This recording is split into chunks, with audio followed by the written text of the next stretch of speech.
Bonjour mon ami, ma sœur, mon frère en Christ. Bienvenue.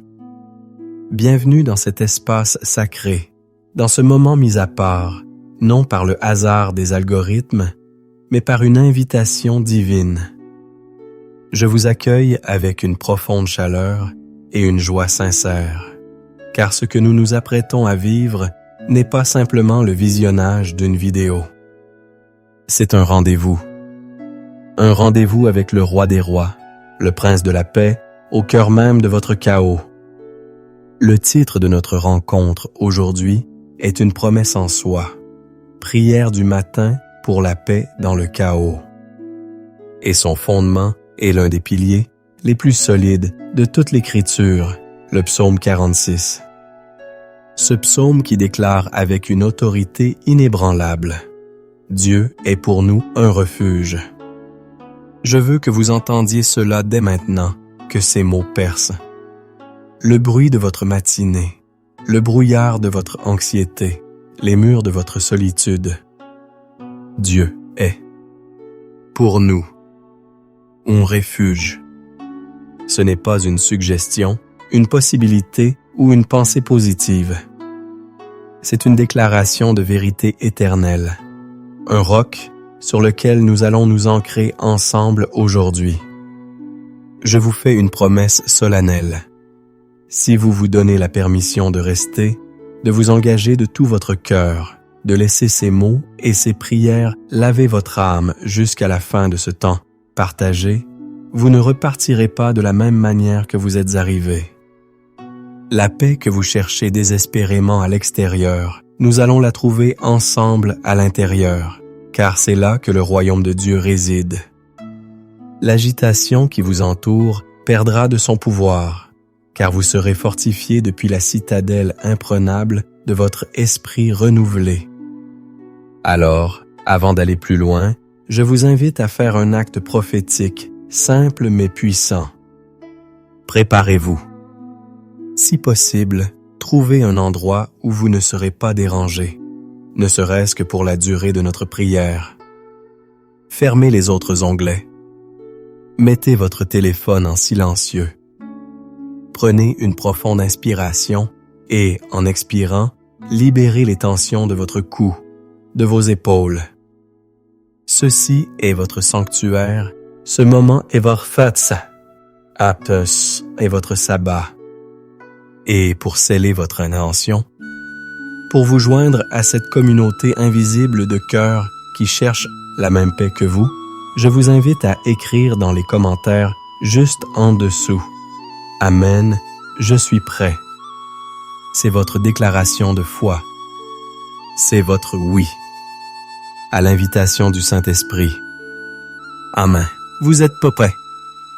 Et Dieu, lui, vous attendait. Je sais pourquoi vous êtes ici.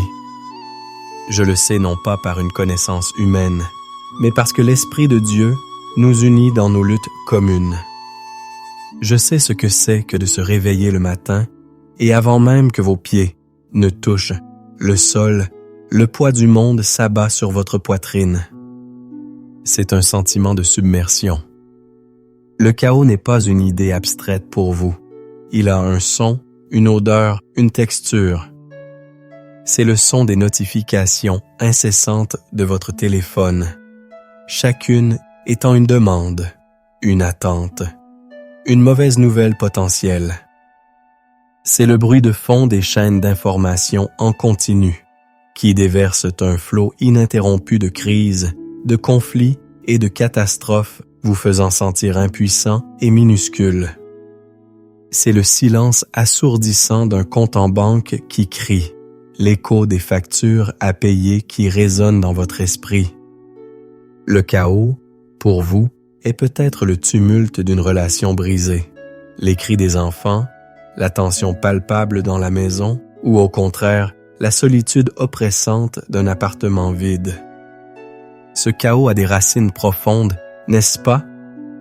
Il ne vient pas seulement de l'extérieur. Il est nourri de l'intérieur. Il est alimenté par le souvenir de vos échecs passés, ces moments où vous avez essayé et où vous êtes tombé, et dont la voix moqueuse vous murmure « À quoi bon essayer ?» Encore. Il est amplifié par les scripts familiaux, ces croyances limitantes héritées de vos parents ou de votre lignée, qui disent « Dans notre famille, on n'y arrive jamais. L'argent est toujours un problème. Le bonheur est pour les autres. » Ce chaos est aussi l'œuvre insidieuse de la comparaison, ce poison que nous nous administrons chaque fois que nous faisons défiler les réseaux sociaux. Vous voyez les vies mises en scène des autres, leurs réussites célébrées, leur famille parfaite, leurs vacances de rêve, et une voix accusatrice s'élève en vous. Tu n'es pas assez bien. Tu n'en fais pas assez. Ta vie est un échec. Et chaque like que vous ne recevez pas, chaque invitation que vous manquez, chaque image de perfection que vous consommez, creuse un peu plus le fossé entre la réalité de votre vie et l'illusion que vous poursuivez. Permettez-moi de vous décrire une scène. Un matin, une femme que nous appellerons Léa se réveille. Le premier rayon de soleil n'est pas une promesse de joie, mais le signal de départ d'une course qu'elle se sent déjà perdante. Son cœur bat la chamade. Elle prend son téléphone, un réflexe. Un email de son patron avec le mot « urgent » en majuscule. Un message vocal de sa mère, plein de reproches passifs-agressifs. Une notification de la banque lui rappelant son découvert. Une photo sur Instagram de son ami d'enfance annonçant une promotion, l'air radieuse. En moins de 5 minutes, Léa est submergée.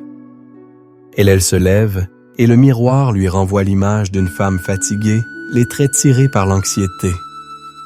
Le chaos n'est plus seulement dans son téléphone, il est dans sa tête, dans son estomac, dans chaque fibre de son être. Elle se sent comme une petite barque prise dans une tempête furieuse, sans gouvernail, sans ancre, sur le point de chavirer. Peut-être vous reconnaissez-vous dans l'histoire de Léa. Peut-être que votre chaos porte un autre nom. Le burn-out professionnel, où chaque journée de travail ressemble à une montagne à gravir pieds nus. La maladie chronique qui transforme votre propre corps en un champ de bataille imprévisible. Le deuil qui a laissé un silence assourdissant là où il y avait autrefois de la vie et des rires. Le doute spirituel, où Dieu semble distant, silencieux, indifférent à vos cris. C'est cela, la douleur fondamentale que nous adressons aujourd'hui, le sentiment d'être seul, sans défense et submergé par les vagues d'une vie qui semble hors de contrôle. C'est le cri du psalmiste dans le psaume 42, verset 6. « Pourquoi t'abattu, mon âme, et gémis-tu au-dedans de moi? Espère en Dieu, car je le louerai encore. Il est mon salut et mon Dieu. » C'est l'épuisement profond que Jésus a vu dans la foule lorsqu'il a dit, dans Matthieu 11, verset 28, « Venez à moi, vous tous qui êtes fatigués et chargés, et je vous donnerai du repos. » C'est l'aspiration à la quiétude décrite dans le psaume 131, verset 2. Loin de là, j'ai l'âme calme et tranquille, comme un enfant sevré qui est auprès de sa mère. J'ai l'âme comme un enfant sevré. Mon ami, je veux que vous sachiez que votre sentiment de submersion est vu. Votre anxiété est connue. Votre fatigue est comprise, non pas par un Dieu lointain et impassible, mais par un Père aimant qui a compté chaque cheveu de votre tête et recueilli chaque larme dans son outre. Le chaos qui vous entoure et qui gronde en vous n'a pas échappé à son regard. Il voit. Il sait. Et dans sa parole infaillible, dans le psaume 46, il a préparé pour vous, non pas une simple échappatoire, mais une forteresse. Non pas une absence de tempête, mais une paix qui survit à la tempête. Accrochez-vous à cette vérité. Dieu voit, Dieu sait, et Dieu a la solution. Pour comprendre la puissance de la solution divine, nous devons plonger au cœur de sa révélation dans ce psaume 46. Ce n'est pas une simple poésie, c'est une théologie de la résilience divine, une déclaration de guerre contre l'anxiété. Les spécialistes attribuent souvent ce psaume aux fils de Corée, des Lévites attachés au service du temple. Imaginez ces hommes, dont la vie était rythmée par la liturgie et la présence de Dieu, composer cet hymne. Mais beaucoup de commentateurs y voient aussi l'écho d'un événement historique précis et terrifiant, le siège de Jérusalem par l'armée assyrienne de Sanchérib sous le règne du roi Ézéchias. Imaginez la scène, la plus grande superpuissance militaire du monde connu, célèbre pour sa cruauté, campe aux portes de votre ville. Ils sont des centaines de milliers. Vous êtes piégés, les ressources s'épuisent. Le chaos n'est pas une métaphore, il est tangible, menaçant, mortel. C'est dans ce contexte de panique existentielle que ce chant de foi absolue est né. Analysons ensemble ces trésors, verset par verset. Le psaume s'ouvre sur l'une des affirmations les plus puissantes de la Bible. Dieu est pour nous un refuge et un appui, un secours qui ne manque jamais dans la détresse. Décortiquons ces mots hébreux originaux.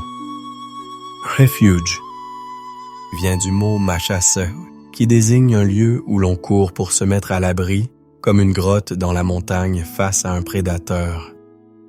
Ce n'est pas une protection passive, c'est un abri actif. Appui vient de Oz, qui signifie force, puissance, forteresse. Ce n'est pas seulement un lieu où se cacher, c'est un lieu qui nous fortifie. Et secours. Ezra implique une aide active, une intervention directe. Dieu n'est pas un spectateur de notre détresse. Il est notre premier intervenant. La promesse est qu'il est un secours qui ne manque jamais. C'est une certitude absolue.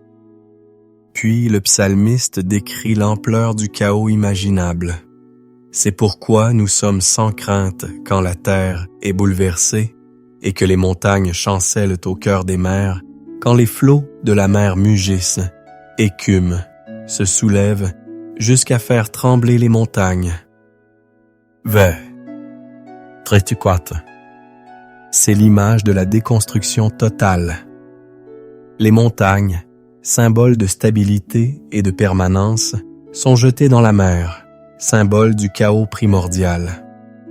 C'est l'équivalent moderne de voir les fondations de votre vie, votre carrière, votre santé, votre famille s'effondrer. La bourse s'effondre, le diagnostic tombe, le conjoint part. C'est le chaos ultime. Et face à cela, la réponse du croyant n'est pas le déni, mais une déclaration de foi radicale. Nous sommes sans crainte. Pourquoi? Non pas parce que nous sommes forts, mais parce que notre refuge est inébranlable. Et c'est ici que le psaume opère un retournement d'image spectaculaire. Après les eaux tumultueuses et destructrices de la mer, il introduit une autre sorte d'eau. Il est un fleuve dont les courants réjouissent la cité de Dieu, le sanctuaire des demeures du Très-Haut. Ce fleuve ne détruit pas, il réjouit. Il ne représente pas le chaos, mais la présence constante, paisible et vivifiante de Dieu. Dans l'Antiquité, une ville assiégée dont la source d'eau était coupée était une ville condamnée. Jérusalem avait la source de Siloé qui coulait à l'intérieur de ses murs, la rendant capable de résister. Ce fleuve est une image du Saint-Esprit qui coule en nous, une source de vie et de paix que le chaos extérieur ne peut tarir. Dieu est au milieu d'elle, elle n'est point ébranlée. Dieu la secourt dès l'aube du matin. Cheste.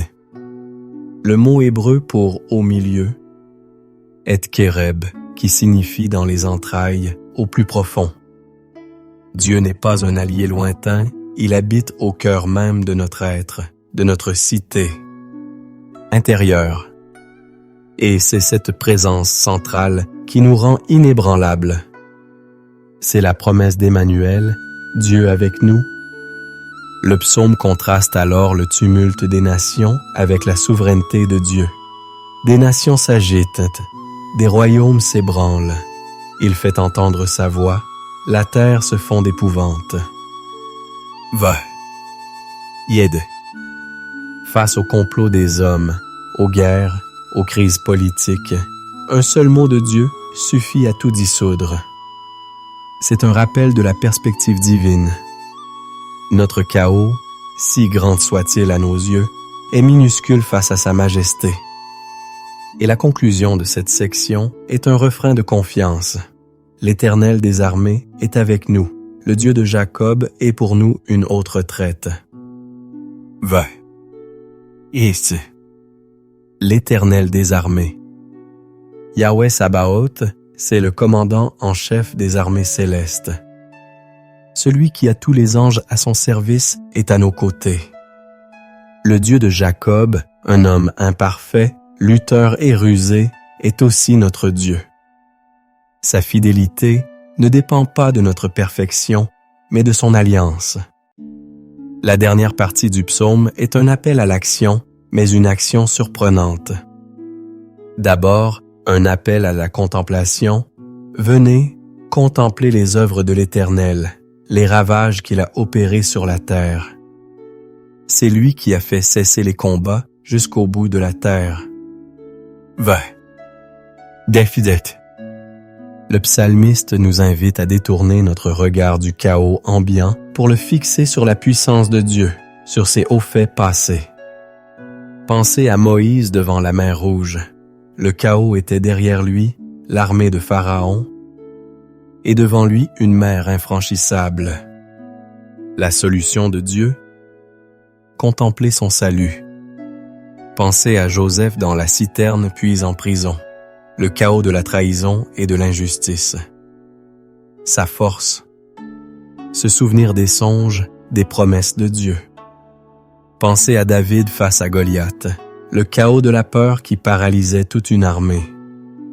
Sa victoire, se souvenir des lions et des ours qu'il avait déjà vaincus au nom de l'Éternel.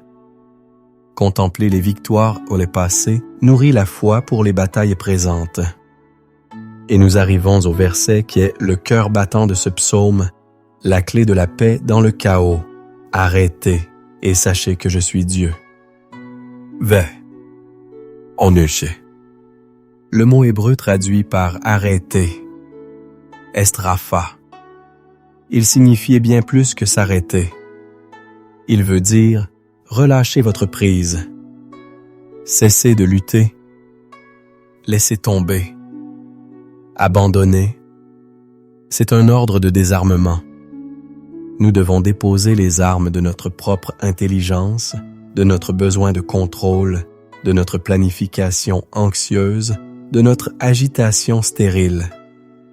Le faux mot « fear of missing out », la peur de manquer quelque chose, qui nous pousse à être constamment connectés, l'injonction sociétale au « hustle », à la productivité à tout prix, sont l'antithèse de ce commandement divin. Dieu nous dit « cesse de t'agiter ». Cesse d'essayer de tout contrôler. Relâche. Et dans ce relâchement, que se passe-t-il? Sachez que je suis Dieu. Le mot savoir, ici n'est pas une connaissance intellectuelle. C'est le mot hébreu yada, qui implique une connaissance intime, expérimentale, relationnelle. C'est en cessant notre propre agitation que nous créons l'espace pour expérimenter qui est Dieu réellement. C'est ce qui est arrivé à Élie sur le mont Horeb. Il cherchait Dieu dans le chaos de l'ouragan, du tremblement de terre et du feu, mais Dieu n'y était pas. Il s'est manifesté dans un murmure doux et léger. Anrois Britnastoa. La voix de Dieu est rarement celle qui crie le plus fort dans notre chaos. Pour l'entendre, nous devons faire taire les autres voix. Arrêtez et sachez. C'est l'invitation divine à une routine matinale qui ne commence pas par le bruit du monde, mais par le silence de sa présence.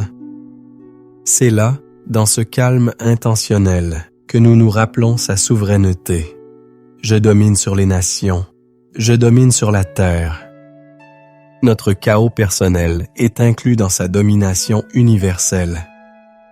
Le psaume se termine en répétant le refrain comme une ancre jetée une dernière fois. L'Éternel des armées est avec nous, le Dieu de Jacob est pour nous une haute retraite. C'est la vérité finale, le fondement sur lequel tout repose. Maintenant que la parole a irrigué notre esprit et a posé un fondement de vérité inébranlable, il est temps de laisser cette vérité descendre dans notre cœur. Il est temps de passer de l'écoute à la prière, de la réception à l'abandon. Pour que notre prière soit efficace, nous devons préparer le terrain de notre cœur. Je vous guide dans 3 étapes simples mais cruciales. Premièrement, la repentance. Reconnaissons devant Dieu notre péché d'autonomie. Confessons les fois où nous avons essayé d'être notre propre refuge, où nous avons placé notre confiance dans notre travail, notre argent, notre intelligence ou les opinions des autres.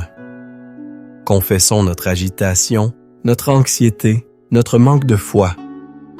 La Bible nous dit dans 1 Jean 1:9, « Si nous confessons nos péchés, il est fidèle et juste pour nous les pardonner et pour nous purifier de toute iniquité. » Prenez un instant pour murmurer à Dieu, « Père, pardonne-moi d'avoir essayé de tout contrôler par moi-même. » Deuxièmement, le pardon. Le chaos intérieur est souvent alimenté par le poison du ressentiment et de l'amertume. Y a-t-il quelqu'un que vous devez pardonner? Quelqu'un dont les paroles ou les actions contribuent au tumulte dans votre âme? Y a-t-il une chose pour laquelle vous devez vous pardonner à vous-même? La prière ne peut monter librement d'un cœur encombré par le non-pardon. Jésus nous a avertis dans Matthieu 6,15. « Mais si vous ne pardonnez pas aux hommes, votre Père ne vous pardonnera pas non plus vos offenses. » Faites un acte de volonté maintenant. Dites, « Seigneur, par ta grâce, je choisis de pardonner à nom de la personne et je me pardonne à moi-même. » Libérez-les et libérez-vous. Enfin, la consécration. Il s'agit d'un acte d'abandon conscient. Visualisez le chaos de votre vie, les soucis, les peurs, les fardeaux, comme un sac lourd que vous portez sur vos épaules. Maintenant, dans un acte de foi, déposez consciemment ce sac au pied de la croix. Remettez-lui les rênes de votre vie. Dites-lui, « Seigneur Jésus, je ne peux plus porter cela. Je te le donne. Je te donne mon chaos. Je m'abandonne à toi. Prends le contrôle. » Comme le dit Jacques 5,16, la prière fervente du juste a une grande efficace. En purifiant ainsi notre cœur, nous nous positionnons pour prier avec ferveur et pour voir la puissance de Dieu se manifester. Votre cœur est maintenant prêt. Entrons ensemble dans le Saint des Saints. Père céleste, Dieu tout-puissant, Créateur du ciel et de la terre, nous nous approchons de ton trône de grâce avec confiance et humilité. Nous venons non pas en notre propre nom, mais au nom puissant et glorieux de ton Fils bien-aimé, Jésus-Christ. Ce matin, nous choisissons de faire taire les voix de la peur et de l'anxiété pour élever vers toi la voix de l'adoration. Tu es celui qui est, qui était et qui vient. Avant que les montagnes n'existent, avant que le chaos ne soit nommé, tu étais Dieu. Nous te louons parce que tu es notre Machasset, notre refuge. Tu es la forteresse où notre âme trouve la sécurité, l'abri sous l'orage, la citadelle imprenable quand l'ennemi nous assiège. Merci, car tu n'es pas un refuge lointain, mais une présence immédiate. Nous te bénissons, car tu es notre ose, notre appui, notre force. Quand nos genoux fléchissent, quand notre courage nous abandonne, ta force se déploie dans notre faiblesse. Tu es le roc sur lequel nous bâtissons nos vies, le pilier qui nous soutient. Nous t'exaltons car tu es notre Ezra, notre secours qui ne manque jamais. Tu n'arrives jamais en retard. Tu es toujours à l'heure, intervenant, agissant, ouvrant des chemins là où il n'y en a pas. Nous adorons Yahweh Sabaoth, le Seigneur des armées. Les armées célestes sont à tes ordres et tu es avec nous. Quelle assurance! Nous nous prosternons devant le Dieu de Jacob, le Dieu fidèle qui garde son alliance de génération en génération, le Dieu qui nous aime non pas à cause de nos mérites, mais à cause de sa grâce infinie. Reçois notre louange, ô Dieu très haut. Seigneur Jésus, nous venons maintenant devant toi avec des cœurs ouverts et transparents. Nous confessons que nous avons si souvent cherché refuge ailleurs qu'en toi. Pardonne-nous d'avoir couru vers des distractions, des addictions, des relations humaines ou des réussites professionnelles pour trouver la paix que toi seul peux donner. Pardonne notre incrédulité, les moments où nous avons laissé le bruit du monde noyer le murmure de ta voix. Pardonne-nous pour notre agitation, notre besoin de tout comprendre et de tout maîtriser, notre refus de simplement arrêter et savoir. Aujourd'hui, nous déposons spécifiquement à tes pieds le chaos qui nous accable. Je dépose le chaos de mes pensées, ce tourbillon incessant de « et si » et de regrets et d'inquiétude. Je dépose le chaos de mes émotions, cette montagne russe de haut et de bas qui m'épuise. Je dépose le chaos de mes finances, le stress des dettes et l'incertitude du lendemain. Je dépose le chaos de mes relations, les conflits non résolus, les blessures et les incompréhensions. Je dépose le chaos de ma santé, la douleur et la peur face à la fragilité de mon corps. Je te remets tout, Seigneur. Je relâche ma prise. Je lâche. Je ne veux plus porter ce fardeau seul. Prends-le, je t'en supplie. Et maintenant, Père, armé de ta propre parole, nous ne nous contentons plus de demander, nous proclamons. Sur la base de l'autorité du psaume 46, je déclare sur ma vie. Dieu est mon refuge et mon appui, un secours qui ne manque jamais dans ma détresse. C'est pourquoi je déclare que je suis sans crainte, même si la terre de ma vie est bouleversée et que les montagnes de mes certitudes chancellent au cœur des mers de l'adversité. Même si les flots de mes problèmes mugissent et écument, je ne serai pas ébranlé. Je déclare qu'il y a un fleuve du Saint-Esprit dont les courants réjouissent la cité de mon cœur. Dieu est au milieu de moi. Je ne suis point ébranlé. Dieu me secourt dès l'aube de ce matin. Je déclare que l'Éternel des armées est avec moi. Le Dieu de Jacob est pour moi une haute retraite. Je choisis aujourd'hui de contempler les œuvres de l'Éternel. Je me souviens de ses victoires passées dans ma vie et dans l'histoire. Et je reçois maintenant le commandement divin, j'arrête. J'arrête de m'inquiéter. J'arrête de me débattre. J'arrête de courir. Je relâche ma prise. Et dans ce silence, je sais que tu es Dieu. Je sais que tu domines sur les nations de mes problèmes, que tu domines sur la terre de mes circonstances. L'Éternel des armées est avec moi. Le Dieu de Jacob est pour moi une haute retraite. Amen. Au nom puissant de Jésus-Christ, Je me lève maintenant pour mener le combat spirituel. Je reconnais que ma lutte n'est pas contre la chair et le sang, mais contre les principautés, contre les puissances, contre les dominateurs des ténèbres de ce monde. Je prends le bouclier de la foi, comme il est écrit dans Éphésiens 6,16, pour éteindre tous les traits enflammés de l'ennemi, les flèches de doute, de peur, de confusion et de mensonge. Je me tiens sur la promesse d'Ésaïe 54, 17. Toute arme forgée contre toi sera sans effet. Je déclare que toute arme de chaos, de division, d'anxiété, de maladie ou de pauvreté forgée contre moi et ma maison est maintenant nulle et sans effet. Au nom de Jésus, je renverse les forteresses. Reste dans mes pensées. Je renverse le raisonnement de la peur, la forteresse de l'incrédulité, la citadelle de la comparaison.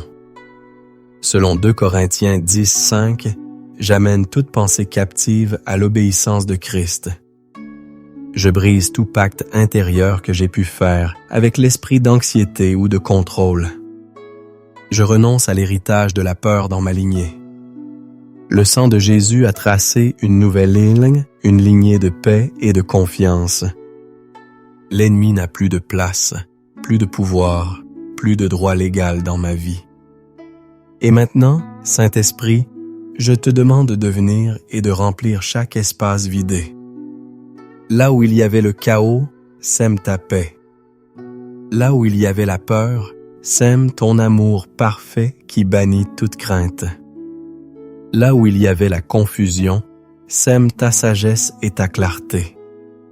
Je te demande de remplir la coupe de mon âme jusqu'à ce qu'elle déborde. Rétablis mon âme comme le bon berger. Guide-moi dans les sentiers de la justice. Oins ma tête d'huile. L'huile de la joie à la place du deuil. L'huile de la consécration pour ce nouveau jour. Restaure mon corps, je prie. Que ta vie divine coule dans chaque cellule, apportant la guérison et la force. Restaure mon esprit, renouvelle mon intelligence. Donne-moi une perspective céleste sur mes problèmes terrestres. Que la paix de Dieu, qui surpasse toute intelligence, garde mon cœur et mes pensées en Jésus-Christ. Je reçois maintenant ta plénitude. Je reçois ta paix. Je reçois ta force pour ce jour. Au nom de Jésus. Amen. Maintenant, mon ami, ma sœur, mon frère, le moment est venu de faire silence. Nous avons parlé. Il est temps d'écouter. Je vous invite à fermer les yeux si ce n'est déjà fait. Relâchez la tension de votre mâchoire. Décroisez vos jambes. Posez vos mains sur vos genoux, paumes vers le ciel, en signe de réception. Prenons ensemble 3 profondes inspirations. Inspirez lentement par le nez, en imaginant que vous respirez la paix même de Dieu. Retenez un instant, puis expirez lentement par la bouche, en visualisant tout le chaos, le stress et l'anxiété qui quittent votre corps. Encore une fois, inspirez sa présence et expirez le bruit. Une dernière fois, inspirez sa vie et expirez la fatigue. Maintenant, silence. Dans ce silence, ne cherchez rien. Ne forcez rien. Soyez simplement présent. Présent à vous-même et présent à sa présence. Posez-lui simplement cette question dans votre cœur. Seigneur, que veux-tu me dire dans ce chaos? Quelle est ta parole pour moi aujourd'hui? Et puis écoutez. Écoutez avec votre cœur. Le murmure doux et léger. N'ayez pas peur du silence. C'est le terrain de la rencontre. Dieu parle à votre cœur. Maintenant, recevez ces paroles de déclaration prophétique que je libère sur votre vie, non pas par ma propre autorité, et pas ma propre autorité, mais par l'autorité de la parole de Dieu, ou de sat. Je parle à Vtri. Tréassach. Par l'Esprit. Je déclare que vous n'êtes pas un orphelin spirituel, mais un fils, une fille bien-aimée. Du Très-Haut.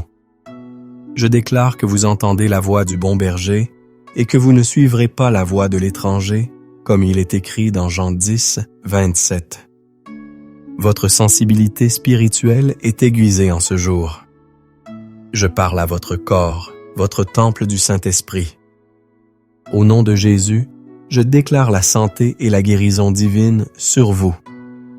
Chaque cellule, chaque organe, chaque système de votre corps s'aligne maintenant avec la volonté parfaite de Dieu. Je déclare la promesse d'Ésaïe 53:5 sur vous. C'est par ces meurtrissures que nous sommes guéris. Recevez votre guérison. Je parle à vos finances. Je brise l'esprit de manque et de pauvreté. Je déclare que vous êtes la tête et non la queue, que vous êtes en haut et non en bas. Je libère sur vous la promesse de Deutéronome 28, 12, 13. L'Éternel t'ouvrira son bon trésor, le ciel, pour envoyer à ton pays la pluie en son temps et pour bénir tout le travail de tes mains.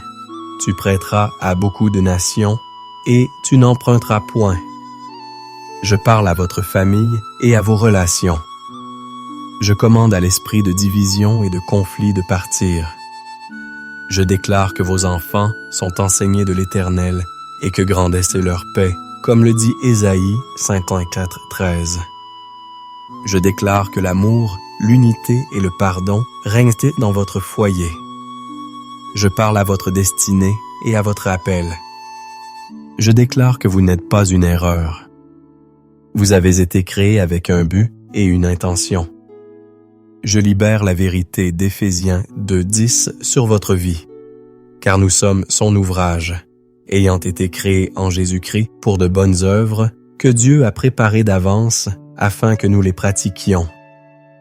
Levez-vous et marchez dans votre appel. Je déclare sur votre journée une protection divine.